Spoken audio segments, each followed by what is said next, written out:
নমস্কার বন্ধুরা, আমি আরতি আপনাদেরকে স্বাগত জানাচ্ছি। আপনারা সবাই কেমন আছেন? আশা করছি সবাই ভালো আছেন, আমিও ভালো আছি। এই কামনা নিয়ে শুরু করেছি আজকের রান্না। তো বন্ধুরা, আজকে আমি করে দেখাবো আপনাদেরকে বেগুন ভাপা। তো দেখুন, আমি এখানে দুটো বড় সাইজের বেগুন কেটে নিয়েছি, আর এটা কেটে আমি লবণ আর চিনি মেখে রেখেছিলাম। দেখুন কতটা জল বেরিয়ে গেছে এর থেকে। আর এটার জন্য আমি নিয়েছি এখানে আদা বাটা, জিরা বাটা, আর নেব একটু কাঁচা সরিষা বাটা।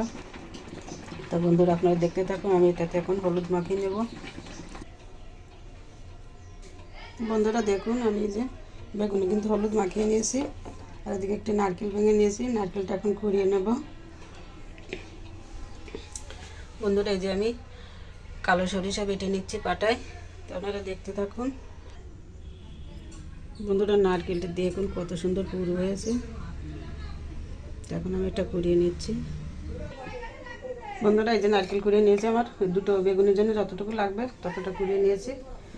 এখন আমি এটা দুধ করে নেব। এই যে গরম জল দিয়েছি কড়াইতে, হালকা করে একটু জল দিয়ে ঘন করে একটু দুধ বানিয়ে নেব। তো বন্ধুরা দেখুন, আমি সব কিছু রেডি করে নিয়েছি। এই যেখানে নিয়েছি কালো সরিষা বাটা, এই যে নারকেলের দুধ করে নিয়েছি একটু ঘন করে, আর এই যে জিরা বাটা, আদা বাটা, আর বেগুন। এখন আসুন বেগুনগুলো ভেজে নিই প্রথমে।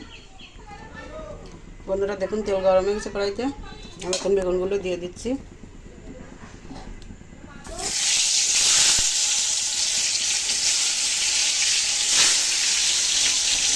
সবগুলো দেবো না একসাথে।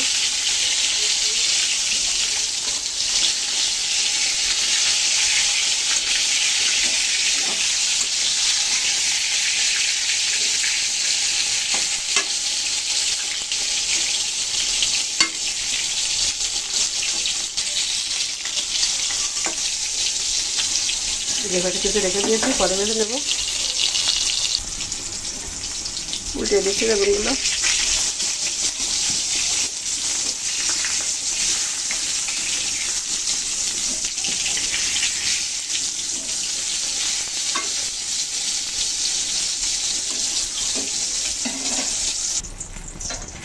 বন্ধুরা, বেগুনগুলো দেখুন হালকা করে ভেজে নিয়েছি।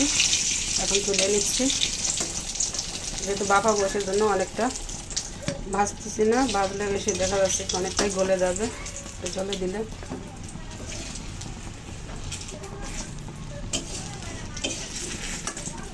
তো বন্ধু, ভেজে খাওয়ার মতো কিন্তু হয়ে গেছে। একেবারে যে কম ভেজেছে সেটাও না।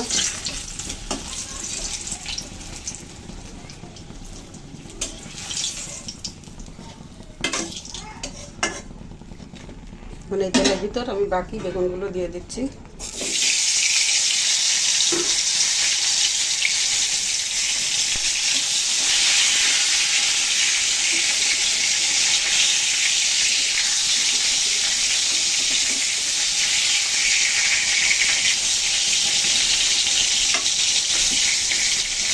বন্ধুরা সাথেই থাকুন, দেখতে থাকুন। তুলে নিচ্ছি এই বেগুনগুলো।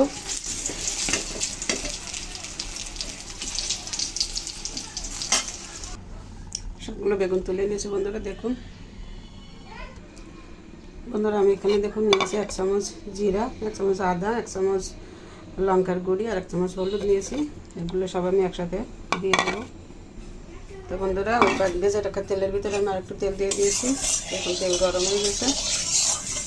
এখন ফোড়নে দিয়ে দিচ্ছি। আমি এখানে নিয়েছি তেজপাতা, জিরা, শুকনো লঙ্কা, দারচিনি, লবঙ্গ, এলাচ আর গোলমরিচ একসাথে দিয়ে দিচ্ছি।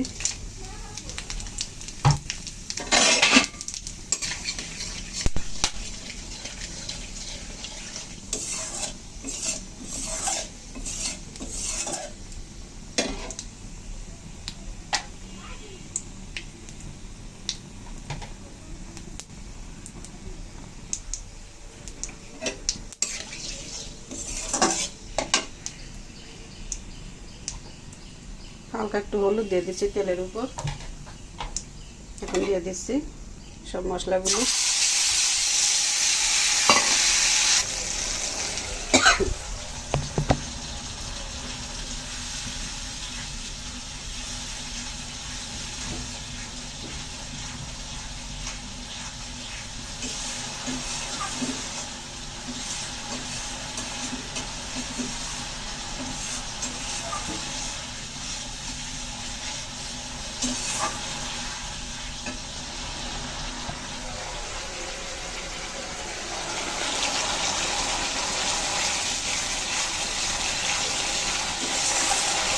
বন্ধুরা এখন দিয়ে দিচ্ছি নারকেলের দুধ। দুধটা কিন্তু খুব ঘন করেই করেছি, বাটির গায়ে লেগে থাকছে। এখন আরও কিছুক্ষণ একটু কষাবো। বন্ধুরা দেখুন মশলা থেকে কিন্তু তেল ছেড়ে দিয়েছে, হালকা আছে কিন্তু মশলাটা কষিয়ে নিয়েছি।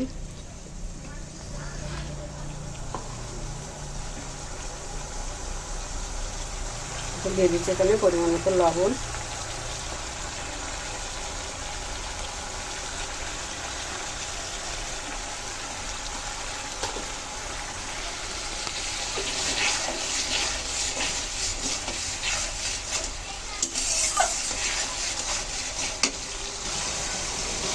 বন্ধুরা সুন্দরভাবে কিন্তু মশলা থেকে তেল ছাড়ছে দেখুন।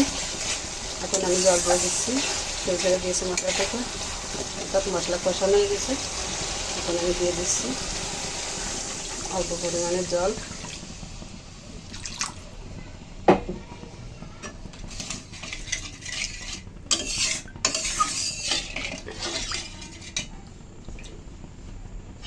বন্ধুরা আমি তরকারিতে কিন্তু এখন আর চিনি দেবো না, যেহেতু আমি বেগুন ম্যারিনেট করে রেখেছিলাম লবণ আর চিনি মাখিয়ে, অর্থাৎ বেগুনটা কিন্তু মিষ্টি মিষ্টি হয়ে গেছে। কোনো জলে আর দিচ্ছি না। তো বন্ধুরা দেখতে থাকুন। বন্ধুরা জল ফুটে উঠেছে, এখন দিয়ে দিচ্ছি আমি সরিষা বাটা।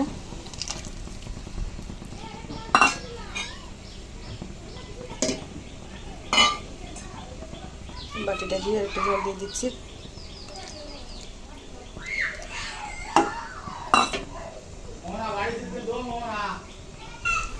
তো বন্ধুরা দেখুন আমি কিন্তু জলে অনেকক্ষণ জাল করে নিয়েছি।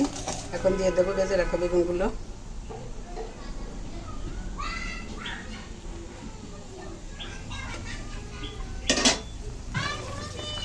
বন্ধুরা একটু দেখুন কালারটা।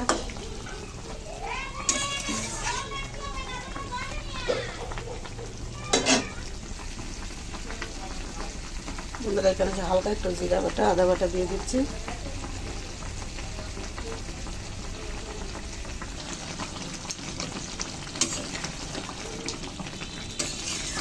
বন্ধুরা দেখুন জল কিন্তু অনেকটাই টেনে গেছে, ঘন হয়ে গেছে। এখন আমি দিয়ে দিচ্ছি হালকা জিরার গুঁড়ি,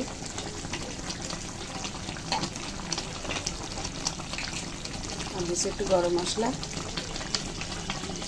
হালকা করে দিলাম। ভালো করে মিশিয়ে নিয়ে আমি এটা নামিয়ে নিচ্ছি।